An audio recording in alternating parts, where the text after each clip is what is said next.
his regret after I left in the 4th year of our arranged marriage. Nathaniel still loved that fragile human, Sophia, his fated mate. Even though I was his wife now, it didn't matter. After Sophia got injured, he even wanted to donate half his blood for her. Alpha blood had strong healing powers. It could prevent scars from forming on her wounds. Sophia shattered the keepsake my grandmother left me. Yet he seized me by the collar and forced me to apologize to Sophia. To make him happy, I chose to break the mate bond and leave on my own. 2 months later, he found me in Paris and begged me to come back to him. But he didn't know I had found my fated mate. On the phone, Moore, my father's beta, had a calm and professional voice. Amelia, Alpha Silas has carefully considered your proposal. He admits that Nathaniel has done far too much for that human, things a qualified Alpha heir shouldn't do. Therefore, the cooperation with Moonclaw Pack can be terminated. You can leave Moonclaw Pack after that ridiculous marriage contract expires and go anywhere you want. His voice paused, taking on a hint of amusement. If the money isn't enough, you'll have to talk to your father yourself.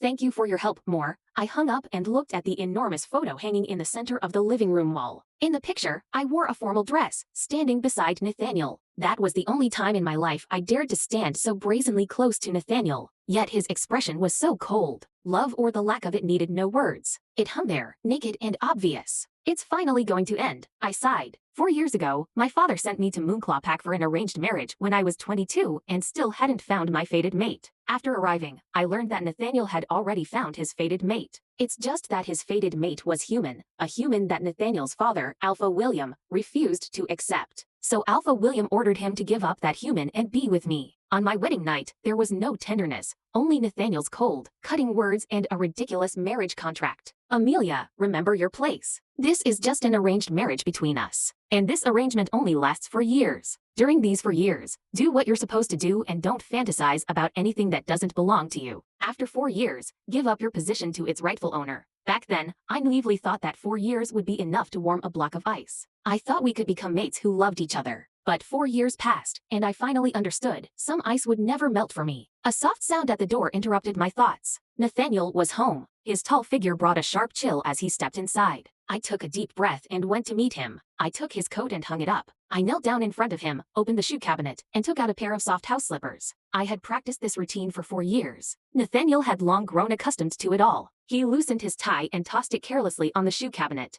Next month is the Pack's Full Moon Festival. Don't forget to attend. My movements as I changed his shoes froze for a moment. I shook my head gently.